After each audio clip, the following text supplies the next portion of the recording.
Are we still calling roll, Justin? Yep. All right, let's call roll on the meeting minutes. Commissioner Messina, Aye. Commissioner Romans, Aye. Commissioner Hallberg, Aye. Commissioner Matsky, Aye. Commissioner Best, Aye. Commissioner Siebenhaler, I can't remember the word I have to say because I wasn't at the last meeting. abstain? Yes, Okay, thank you. thank you.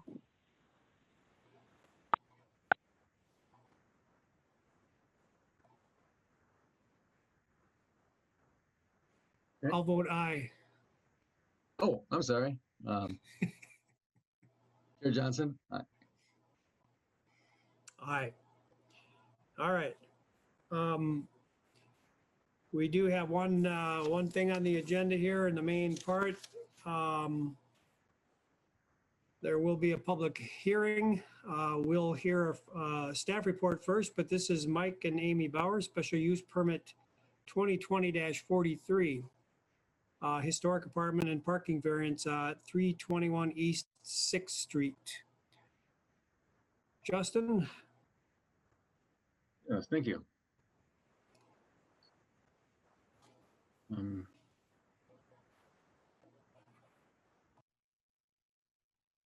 Screen's a little messed up. The use of apartments in existing historic buildings was created last year to allow for residential uses in large historic buildings. It was constructed in 1950 as a convent and later used as a youth shelter in the 1990s. The proposal is listed as a non-contributing property in the Old Hastings Historic District. Makes it eligible for use as a historic apartment with a special use permit. Must also be reviewed by the Heritage Preservation Commission for approval of the special use permit and also for exterior changes to the property. The ordinance regulates apartment density by the size of the property and the size of the structure. Additions of the property and structure would allow 10 units. Location, 9 are being proposed. Is also required to meet the city's parking requirements, which is 2 spaces per residential unit.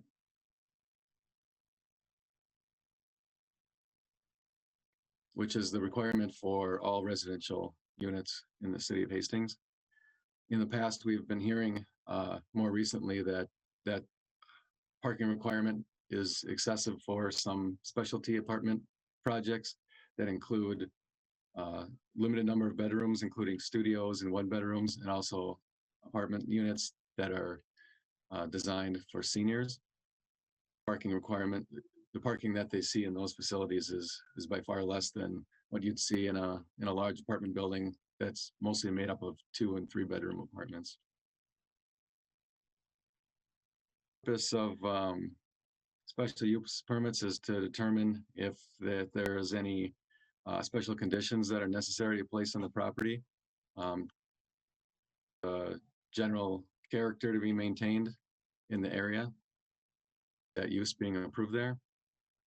City of Hastings has several historic buildings that are grandfathered in as apartments, and we have not received any complaints or issues with those having negative effects with the area.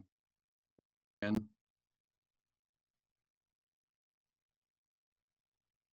proposal is, get back to the slide here. The aerial picture here.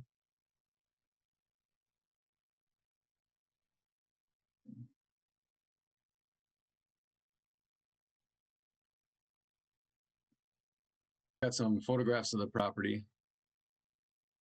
This is from the front of the property. One of the changes that they're proposing to make is on the basement level, putting in egress windows in most of these windows here. So they, it'd have to be dug out, and then they would put in a full window to leave that space through the window.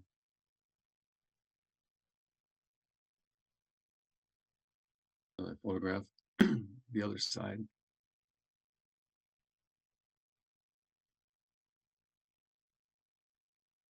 This is looking at the property from Tyler Street. The alley is just off to the right. The parking lot is going to be redesigned. Be tearing out the basketball court, the existing parking lot, and the garage that's presently there, and putting in a one-way with access coming in from the alley.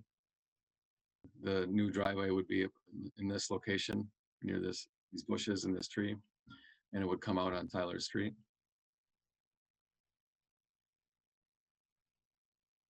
Photograph showing the current back parking area.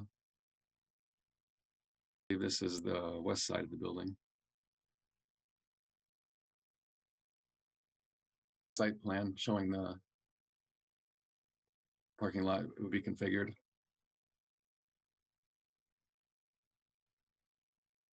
This is the floor plan of the first floor, or the basement, sorry, floor, showing the egress windows in the bedrooms.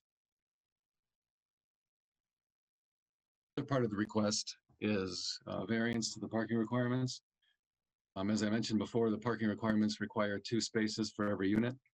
There's going to be 4 units in this building that are either 1 bedroom or studio. And with the applicant's experience in properties and how much parking is needed, that they're going to have well more than they need for parking, and they could fit in the 20 spaces that are required, but it causes them some issues with having more area that needs to have snow removed from it and places to put that snow. And considering that it's space that they don't need, they're asking for a variance from that requirement. Staff is recommending approval of the special use permit and the variance for the things that are in the staff report, that it would cause them with having areas for snow removal and having to remove more snow than necessary, not needing the parking area, and the parking area being in a location on the property that by the of the historic building on the site.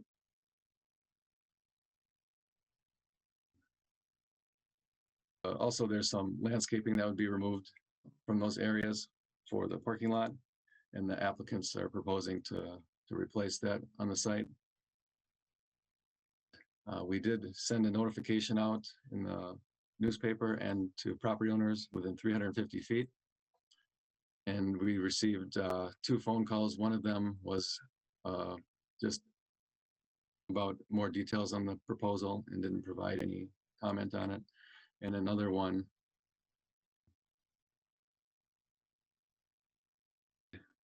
of the details here was calling to say that past of a shelter caused a lot of noise issues and a lot of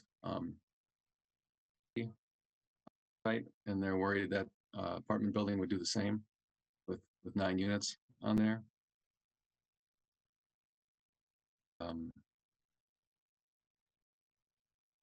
Terry Whipple from across the alley at 314 6th Street East with those concerns. Staff can stand for any questions, and just a reminder, of course, that we have a public hearing, and I believe the applicant is here to answer any questions.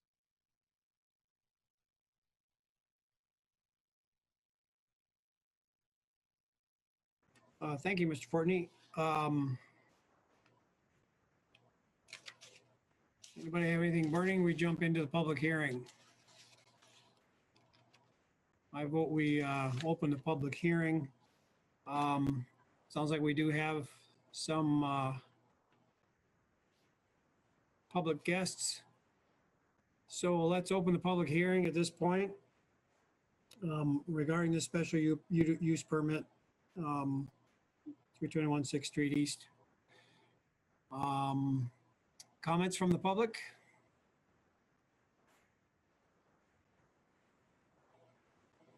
Do Do we have anything someone queued up, Justin?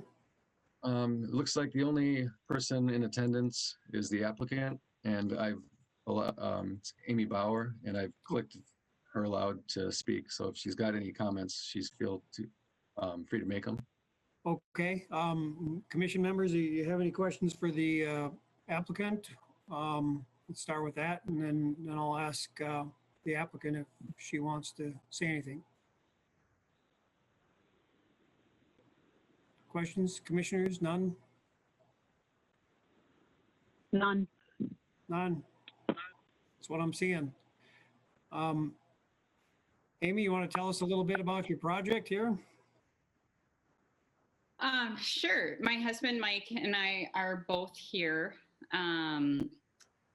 We purchased the building a couple months ago with the hopes of kind of renovating it into a space that was more usable and what we think is more neighborhood friendly than what the previous use was.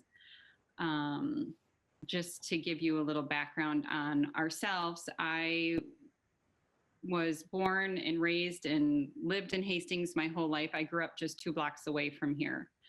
So I'm very familiar with the neighborhood and the area. My husband and I own a couple other rental properties in town in Hastings and have for several years. And we also live here too. If you have specific questions about the build out or the units, the aesthetics or anything, we can kind of go into that with you too if you have questions. Okay.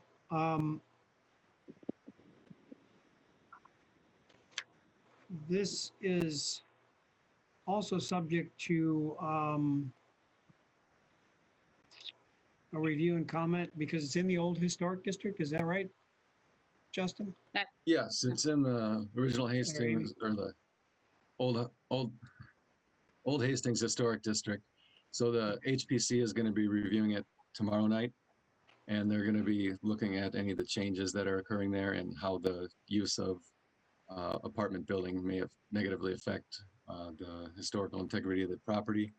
But given that the property is non-contributing to the district because it doesn't meet the era of the district, which is from like the late 1800s to I think 1940s, they're going to be looking at it as how it affects the streetscape or the district more than the property itself. I've got a question. It's Lisa.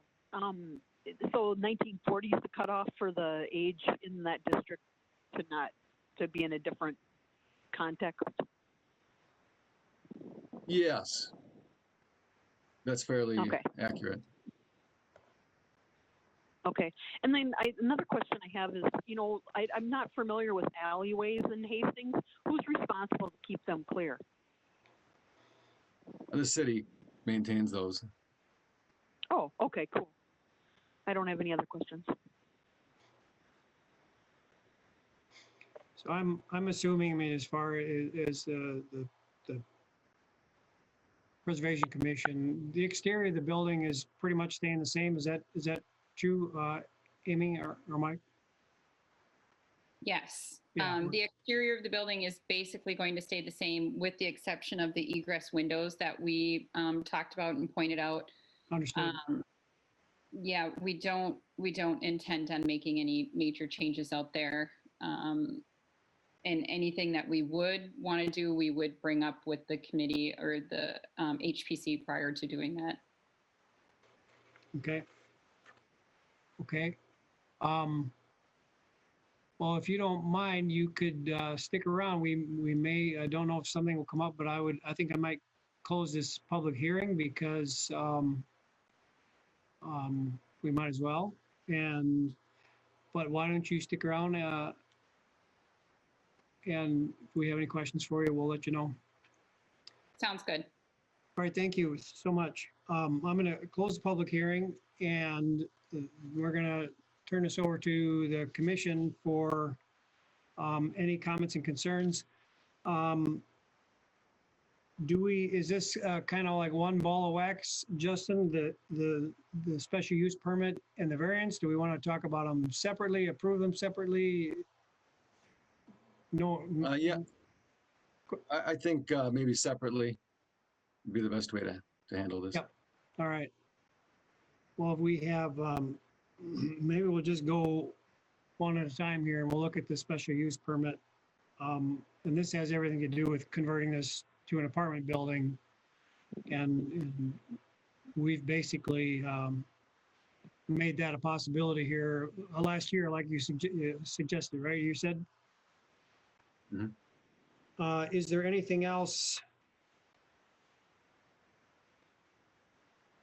I mean, threshold wise that they need to meet?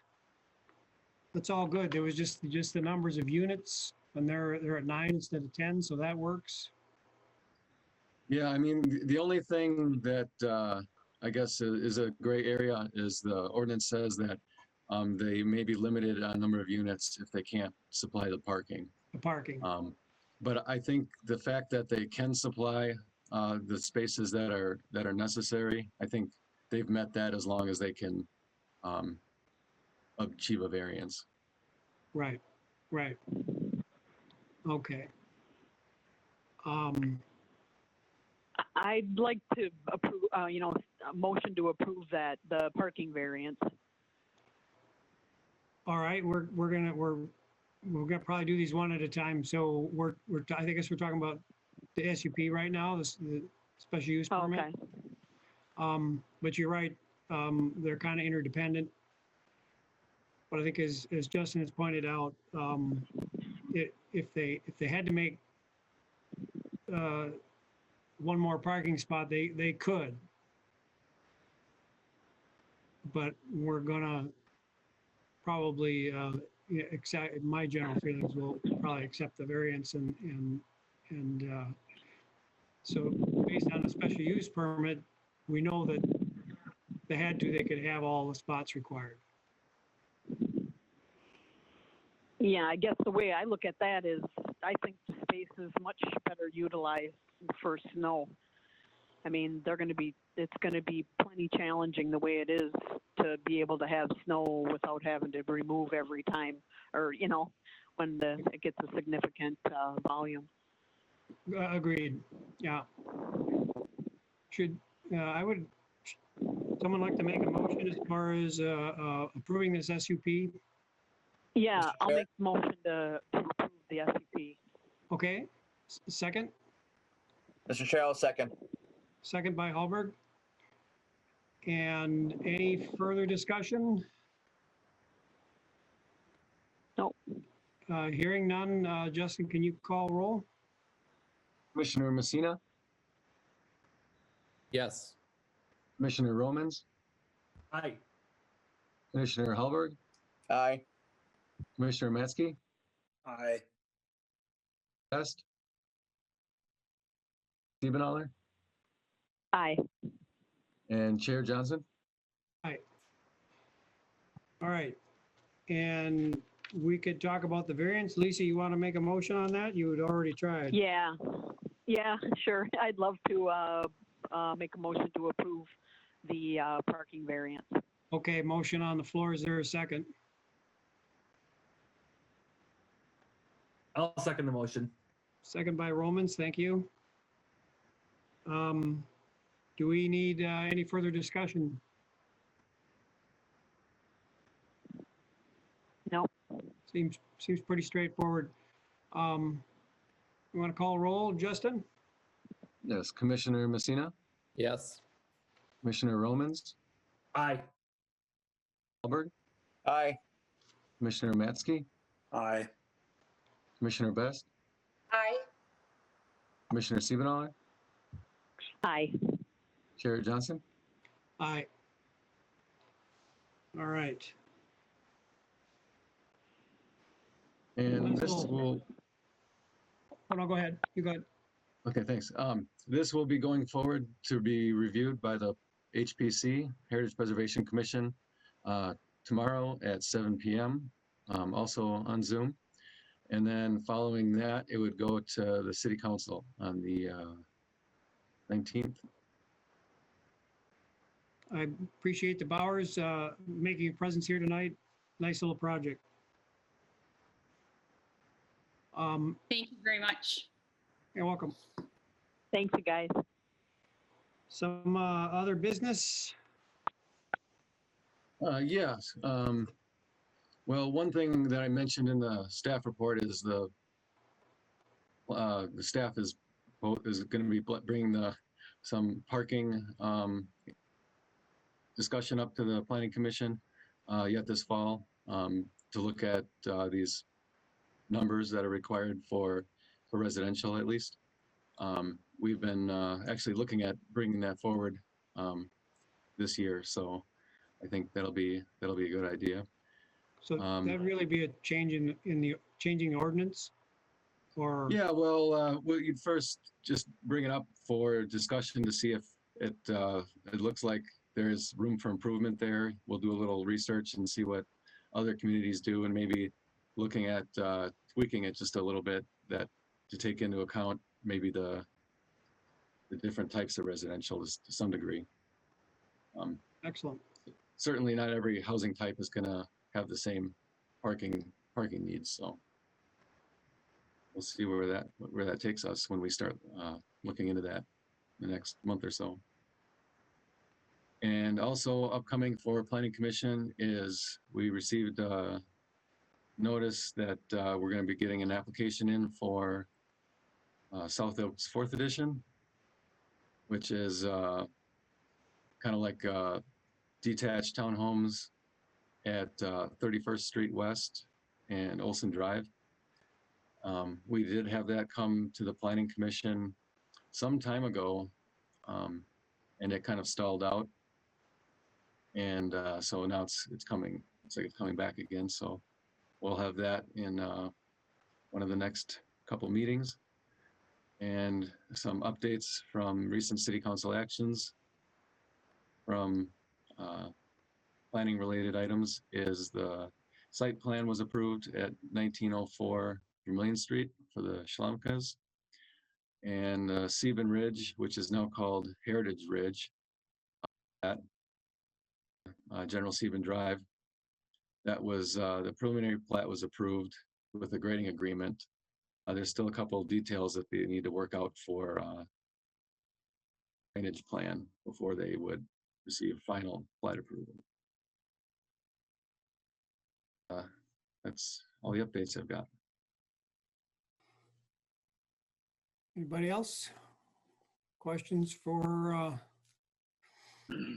Justin? Justin, I have a question. Justin, Justin, got a question, it's Lisa. Who started? Was it Todd? Did you start? I did have a question for Justin. So General Sieben, is that the one out by Solberg Mining? We ever get an answer on what the offsets are from the mining operation out there? Nobody ever really got back to us and said what they had to offset, or how far away from the property line they had to stay with their mining operation from the development area. And looking at what Solberg is currently doing out there, it looks like they've mined up to the property line in the past. So I'm just kind of wondering what they would have to do in the future to stay away from that property line. I'm also, after thinking about it, Solberg is going to be blasting out there for many years. I'm wondering if that shouldn't be reviewed, and again, just because I'm wondering what kind of harm we're going to create for the city if Solberg is going to continue to operate out there. I do think that after looking at the comments that Solberg and the ownership of that mining operation put forward, that we should really think about that whole project again. I'm just wondering. So I know those discussions related to that mining operation were held at the city council. I'm not exactly sure offhand about what their setbacks are for their operation through their permitting. That's something I can check back with John on to see if he's got Right, right. if So, that's something that you guys discussed and he was looking into. I don't recall. right. But I guess I wasn't being so new to the committee. Hadn't really read through the comments before or saw the comments from Solberg and their concern about how that operation was going to be. They feel how deeply it was going to affect that housing development. And they're kind of warning the city, hey, this might be a big pile of, problems if we don't take this seriously. The city is going to have to deal with explosions for the next 40 years out there, rocking that development. So just some thoughts. Anyway. Yeah, you're welcome. Lisa, you have a question?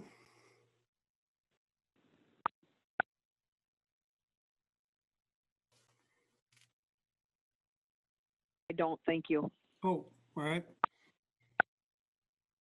Anybody else got anything before we wrap it up? I'm sorry, I remembered what I was gonna say. Okay, go ahead. I just want to just remind staff that if they are notified at all about some kind of a neighborhood meeting with that addition coming up, that they make sure to let us know.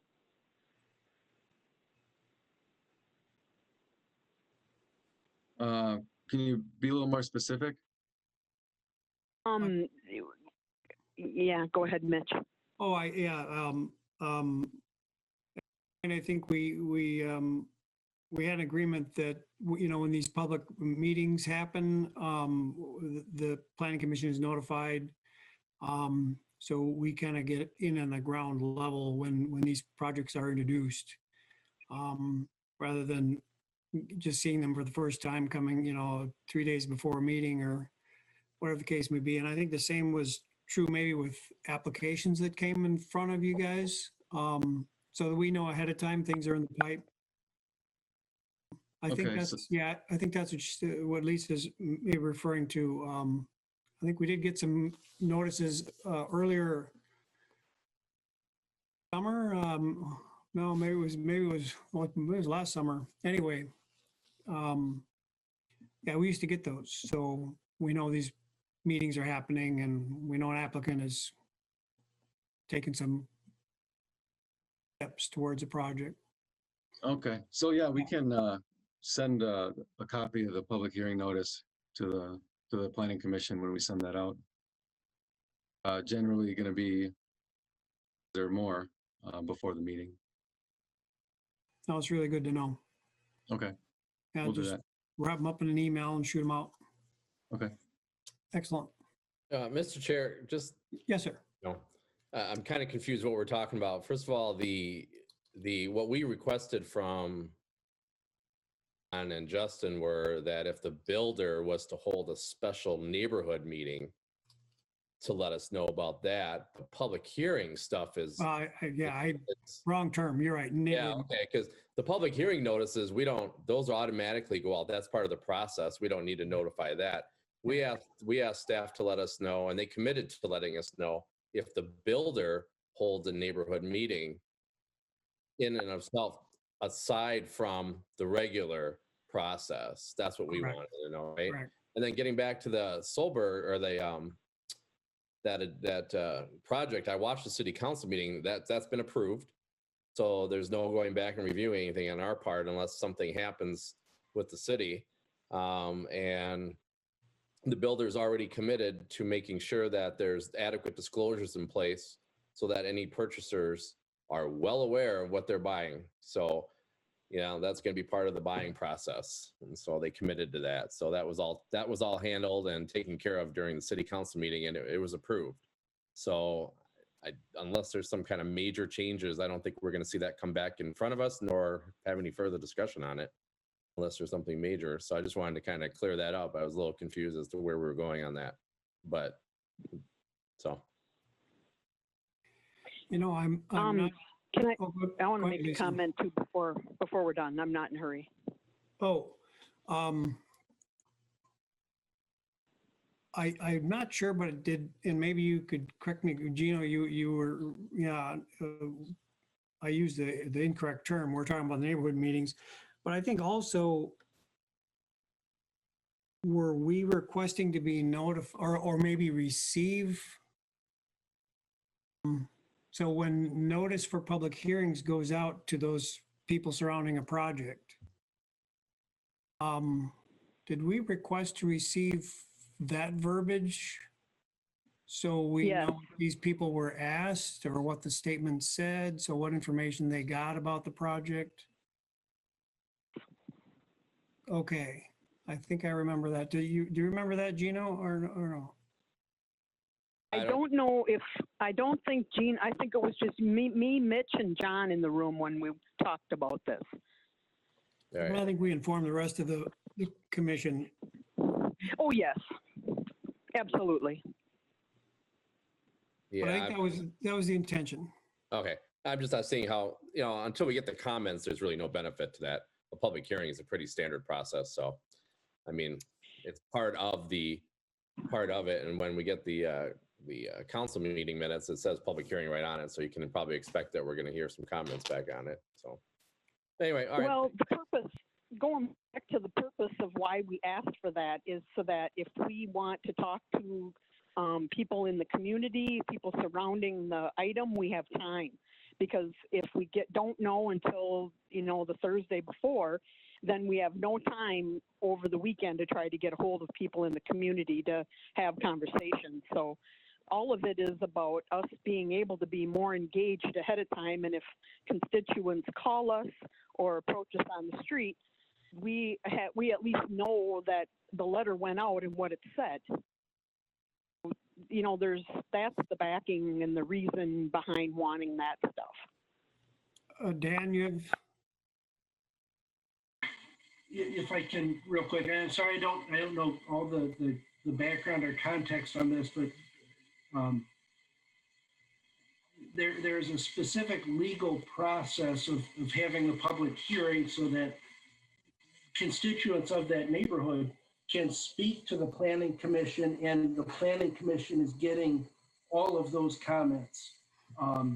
Appreciate wanting to be accessible, and if somebody in that neighborhood contacts one of you, certainly good for you to be aware of what that issue is, but I would caution against individual planning commission members seeking out individuals in that neighborhood, because then you're getting unequal information. If Mitch talks to resident A and Gino talks to resident B, the rest of you aren't getting those comments when you're considering action on that. So that really is the reason for that public hearing process, is so that the planning commission as a body is getting all the comments and information. So I'd caution against you guys seeking them out on your own. Great to go visit a site, see what it looks like, but I'd be careful about talking to the neighbors to get their opinion outside of the public hearing process. Thanks, Dan. Thanks for that. I was, part of this is coming from me because I fairly regularly get approached by people. Not necessarily me going to them.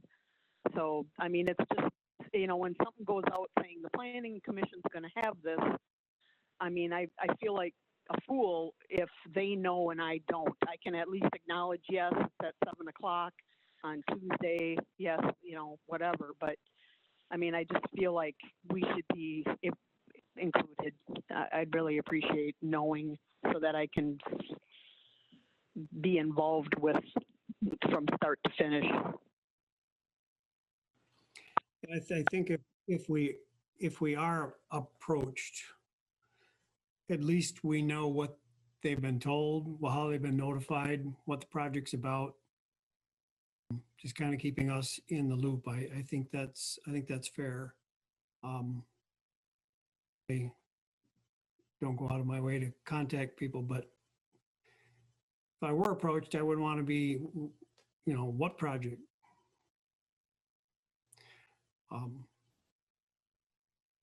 Yeah, but you also have to remember, as Dan was saying, that there's a legal process in place.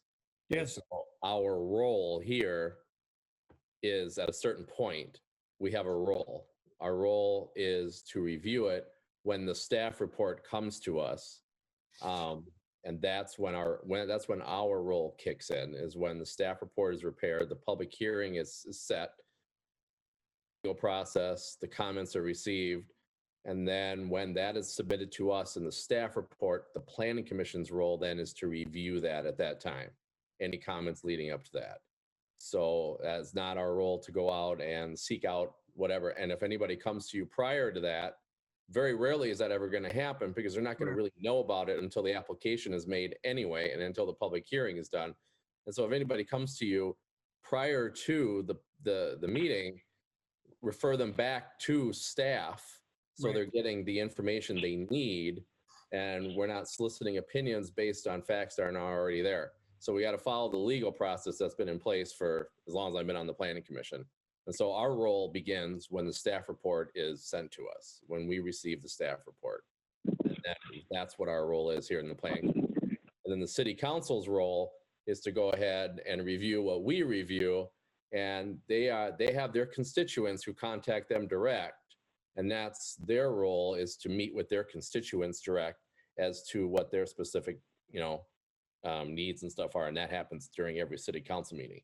You'll hear them mention all the time that residents, their constituents, text them directly, email them directly, and so forth. That's their role. So like Dan said, there's a legal process in place. We need to make sure that we follow it closely, and that we're not overstepping our role, and we're mixing up the two roles here. So. well put.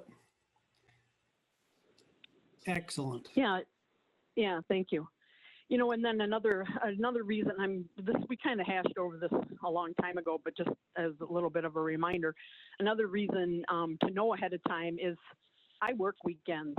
So if I'm getting something late in the day on Thursday, I need time to call staff, whatever it is. I mean, it's a time saving thing, and it's what at lots of times I've approached the situation that I wish we had more time. I wish that the documents and the papers would get to us before Thursday, and then I probably wouldn't even need to know public hearings ahead of time. But when I've got to cram everything into Thursday afternoon and be prepared by Monday night, weekends are really my busiest time for work. So I was just trying to ease that up too, to be able to know what's being said. And I quite frankly I get phone calls and comments from people all the time about things they receive in the mail about planning and zoning.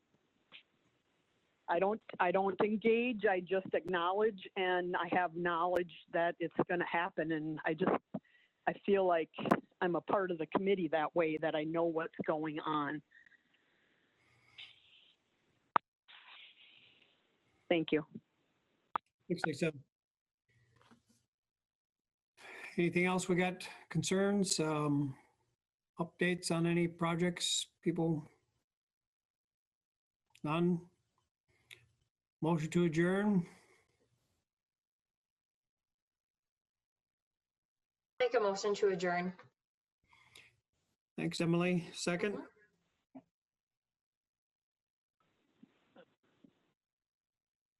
Somebody second? I'll second. Looks like Rob beat you to it. Perfect.